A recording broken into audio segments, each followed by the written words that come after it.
You know my colleagues, eh? Unlike these people here, some are teachers, some are lawyers. Me, I'm a rumor monger like you. They said journalists are rumor mongers. Anyhow, we want to welcome the media for joining us for this brief interaction. This morning, we held a joint opposition caucus meeting to discuss bills that are being processed by Parliament and our take on a couple of things and the entire process. There's two bills which are problematic, one more problematic than the other. The first being the Political Parties and Organizations Amendment Bill, where they are seeking to force political parties to sit and have negotiations and discussions and that kind of thing. It's problematic. It's hinged on the funding that political parties that have representation in Parliament get, that's passed by Parliament. And so the mover of the bill, or whoever sent her to move that bill, to propose and promote this bill, is saying parties that are not part of the National Consultative Forum will not receive funding that is passed by Parliament. That's interesting because National Consultative Forum is a creature of law. I know for a fact that the target has been, especially NUP, that decided to stay away from iPod. And we did give our reasons, but NUP is part of the National Consultative Forum. In fact, we are the vice chairs of the National Consultative Forum because legally the party in government chairs, then the leading opposition party seconds and nominates the vice chairperson. And previously, the vice chairperson we had nominated as a party was Honorable Jolly Mugisha.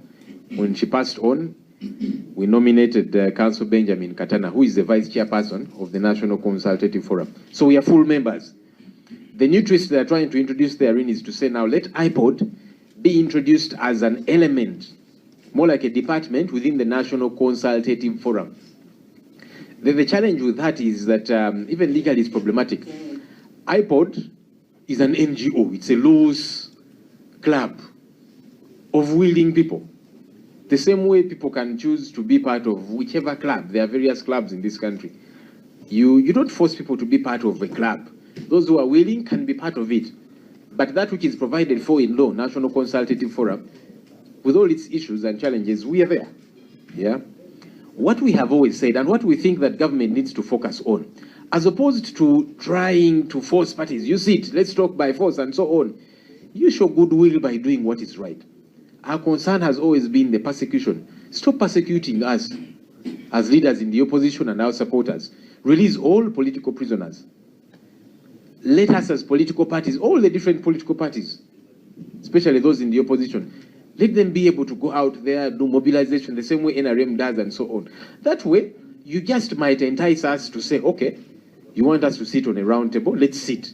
Because there's goodwill out there. But it doesn't make sense for you to say, let's sit, talk, have a cup of tea, take pictures and so on. But tomorrow when we say we are going to Arua for mobilization activity, police and the military will be waiting for us to foil our activities.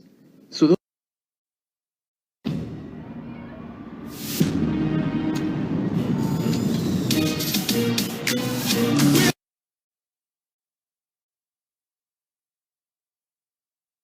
those are the things that need to be worked on. Otherwise, don't think you can force people to say, you sit in this room and talk by force. By the way, you could even force them to enter the room. But you're not going to force them to speak, to have genuine negotiations. That cannot be forced. So those who think that these things can be done by law are misguided. You can get a donkey, carry it by force to a well and take it to the well. But you will not force that donkey to drink water. It has got to open its mouth and drink the water. That's what needs to be addressed. The people of Uganda have never said no to a discussion about our country. In fact, we have always wanted that. But what kind of discussion do you want to have about our country? A discussion about good governance, a discussion about transition. You cannot have a leader for 40 years and it gets to be okay, who keeps tinkering with the constitution, amending it at every turn so as to keep in power. No. And so that's our major take on that, but also the idea that this particular bill, Political Parties and Organizations Amendment Bill and the UPDF Amendment Bill, are being processed hastily in a hurried manner. This is unprecedented because the bill gets to be read for the first time today and it is sent to the committee. And then you see notices from Parliament and the committee being received by stakeholders saying, we are inviting you to come and give your views about this bill at 9 a.m. But the invitation letter is reaching the office at 8 a.m. And you're saying you want them to come 1 hour later. And you're saying all the input from different stakeholders is closing that very day. That's not consultation, that's envisaged under the law. So there has not been effective consultation on these bills, and that's problematic. And we are challenging that. I raised this matter on the floor of Parliament, and the Speaker said, don't worry, we are going to avail more time. But she was telling a lie, because over the weekend, the committee has been meeting to write a report. That means consultations from different stakeholders ended. This is unacceptable. Our other concerns with the UPDF Amendment Bill is that the loyalty of the military courts is not to the Constitution, but to commands from the Chief of Defense Forces, from the Commander-in-Chief of the Armed Forces, from the High Command, and so on and so forth. That's where the military courts get to base their loyalty. Their loyalty is not to the Constitution.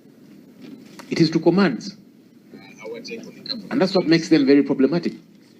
The Supreme Court was very clear. It said military courts are not envisaged as these ordinary courts. No. The Supreme Court said military courts can and should exist, but to deal with disciplinary issues that arise within the military. That if there's a fellow who doesn't like saluting his superiors, this one is always coming late to work. This one, whenever they're given assignments, they don't execute them, and so on and so forth. That those get to be dealt with internally. Just like any other company, even private ones, they've got disciplinary mechanisms, disciplinary committees and so on, for internal issues. But for any criminal matter, all those have got to be handled by the civilian courts. The law says the High Court of Uganda has got unlimited jurisdiction. And the Supreme Court made it very clear. What I see them trying to clutch onto, saying, well, the Supreme Court said, except in peculiar circumstances that are unavoidable. What are those peculiar circumstances? For any offense that is not provided for to be handled by civilian courts. Those are the peculiar circumstances that can be talked about. But if it is murder, if you're saying a military man has used his gun and killed people, that's murder. It's triable by the High Court. Take him to the High Court, not to the military courts. And that's why we find trouble with what our colleagues are trying to do.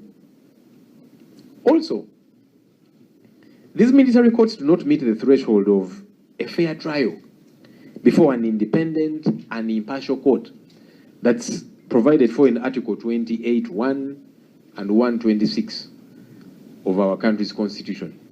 These military courts, they do not guarantee that, because the trial is not fair. It's not impartial. The biggest winners from the ruling of the Supreme Court actually were soldiers, because many of them have for a long time been persecuted by the military courts. When you annoy your boss for whatever reason, he will send you to the court-martial, and you have no recourse anywhere, because for them they cannot even complain. At least we, the politicians, who can talk about our colleagues who are being held by the military court, the machetes, the Asin Kalanzis, and so on. But no one even talks about the numerous military persons that have been tried and sentenced by the military court, and they're there suffering because of persecution. And so we are saying, as we are pushing back against this, soldiers, you need to stand up and be counted. Because this ruling of the Supreme Court was good for you as well. And that's why we are saying it should not just be, this should not just be a matter of the opposition. It should be a matter for all of us in the country, for us to be concerned. Finally, maybe second to finally, we told you about the 100 million shilling saga. Of course, when we talked about this, you saw some people running quickly saying that is street talk. Those are rumors. Those opposition people, they want to make Parliament look bad. Some even promised to take me to court and other colleagues here. Others said I should apologize together with my colleagues, that we should apologize for saying bad things about our colleagues in Parliament. But with time, the truth did come out. And all those who were making threats went mute. We told you that this 100 million shilling saga, 50 million of that 100 million was to appreciate them for having passed the problematic coffee bill. And the other 50 is to oil them so that they can smoothly pass the UPDF amendment bill. And as you can see, they are rushing it without applying reason, disregarding all manner of laws, no consultation, because money was given. So this thing has to be done very quickly. And that's why they are doing what they are doing. We hope the people of Uganda are watching and are alert.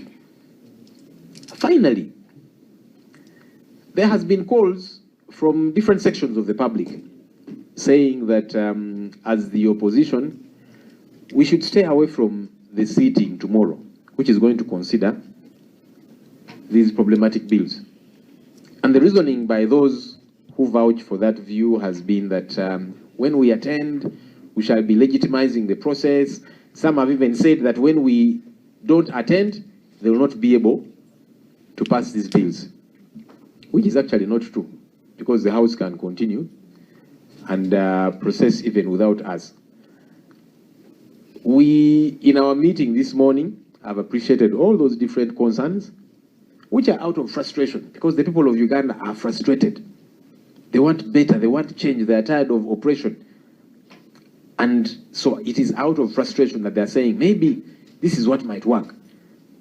When the sober MPs stay out of the House, when this bill is being passed. That's the frustration that we hear.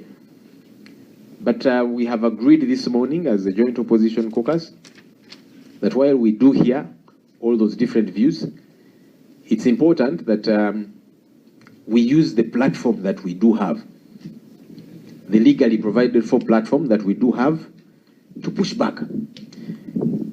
Is it going to be easy? Certainly not. But it's a platform that we must be able to use, that we get to be on record. It's important. It doesn't necessarily mean that we shall win. We could win, by the way, but it's not guaranteed. But it's important that we get to have our say on record, so that tomorrow we even have a basis for challenging whatever we would like to challenge. If we choose to go to court, for example, assuming we choose to go to court, because there's several grounds anyway that we can rely on, we shall need a basis, having been present, having had our say on record, and then you use that to challenge, whether it be in court or whatever else. But also importantly, we should not, even with all the challenges that are thrown at us, we should not give up easily. And we'd like to appreciate the people of Uganda who are very resilient. They have been boxed in a corner, they have been persecuted, but they don't stop. And we encourage them to keep fighting. You've heard some people saying, you who talk on Twitter, on social media and so on, when you talk, what value does it add? We think that it adds value, and that's why we encourage Ugandans, don't keep quiet. No one should tell you don't use that platform, that when you speak on social media, nothing changes. No, it adds value in the grand scheme of things. So don't stop tweeting, don't stop speaking on social media, use those platforms. And it's the same thing we are saying as members of Parliament. Let's use the platform that we have also to push back. No one should take away any platform that is available to us, whether it be to expose, to be on record, to talk about these ills, to push back. Let's use them. So all the platforms that we have let's use them. That's the resolution we've taken in our meeting today. And we're encouraging Ugandans, you might not be a member of parliament, so your voice might not be captured on the Hansard. But when you talk about these issues on Twitter, on Facebook, whether it be through a text, whether it be through a video or an audio and so on, it adds value. So let's not stop. Let's all use those platforms. And for members of parliament, you have beyond just your social media platform. You have this platform in the House. And so we are saying, tomorrow, we are going to use that platform. Good enough, the points of law that we have on our side are very clear.